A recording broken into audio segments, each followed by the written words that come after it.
బహుళ అంచెల కవచం, భారత గగనతలం.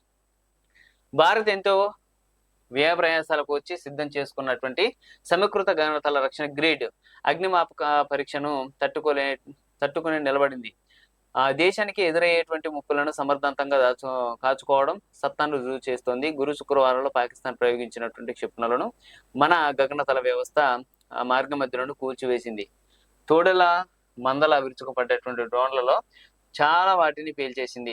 ఇలా పెద్ద సంఖ్యలో అస్త్రాలను ప్రయోగించడం ద్వారా మన గగనతల రక్షణ వ్యవస్థ గందరగోళంలో పడేయాలన్నటువంటి పాక్ కుట్ర బెడిసి కొట్టి పడేసింది.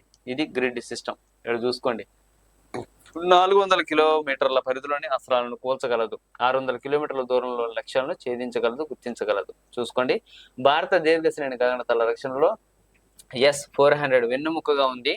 ఇది కీలక లక్ష్యాలను తాకడానికి ముందే శత్రువుల స్టెల్త్ యుద్ధ విమానాలను, క్రూజ్ క్షిపణులను, డ్రోన్లను, చిన్నపాటి బాలిస్టిక్ క్షిపణులను నేలకూల్చగలదు. ఇప్పుడు ప్రజెంట్ భారతదేశంలో గగనతనానికి మన దేశం మీద ఒక్క డ్రోన్ కూడా పడుకోకుండా, అదేవిధంగా క్షిపణ పడుకోకుండా, ఎటువంటి పరిస్థితులు గగనతలం నుంచి మన భూభాగానికి రాకోకుండా అడ్డుకుంటున్నటువంటి ఏకైక అస్త్రం ఇది S-400. మామూలు విషయం కాదు ఇది.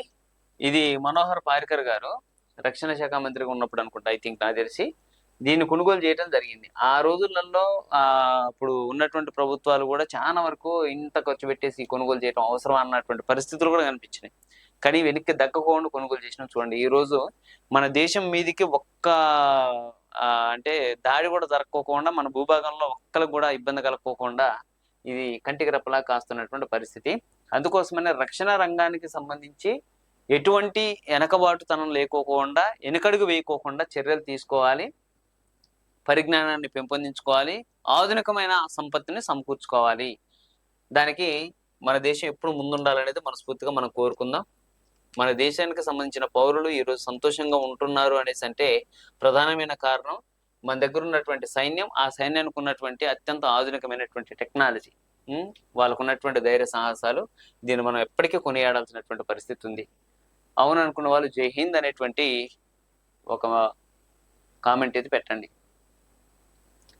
ఇజ్రాయెల్ 1 నుంచి 10 కిలోమీటర్లు, తుంగస్కా నుంచి 10 కిలోమీటర్లు, ఇక్కడ మొత్తం కూడా ఇవ్వడం జరిగింది 6 కిలోమీటర్లు. ముఖ్యమైన సైనిక శిబిరాలు, డ్రోన్లు తక్కువ ఎత్తులో, విమానాలు, గ్రేడ్ కమ్యూనికేషన్ సంబంధించి భారీ నుంచి రక్షణ మనం తీసుకోవడం జరిగింది. స్వల్పం నుంచి మధ్య శ్రేణి వరకు ఇందులో Akash NG, quick reactions, surface to air missiles వ్యవస్థ ఉన్నాయి. తయారీదారు భారత్. ఇందులో 30 నుంచి 50 కిలోమీటర్ల ఆకాశ్ ఎన్జీ 70 కిలోమీటర్ల వరకు వెళ్తుంది. క్యూఆర్ శ్యామ్ 30 కిలోమీటర్లు. పాత్ర తక్కువ ఎత్తులో ఎగిరేటువంటి విమానాలు, హెలికాప్టర్ల ద్వారా వేగంగా పేల్చేయడానికి సంబంధించినటువంటిది ఈ ఆకాశ్కు సంబంధించి ఇక్కడ ఇవ్వడం జరిగింది. మన దగ్గర ఉన్నటువంటి ఆయుధాల వల్ల ఈ రోజు మన భూభాగంలో ఒక్కడి దాడి జరగకోకుండా మనం అడ్డుకోగలుగుతున్నాం. అది మనకున్నటువంటి శక్తి సామర్థ్యాలు.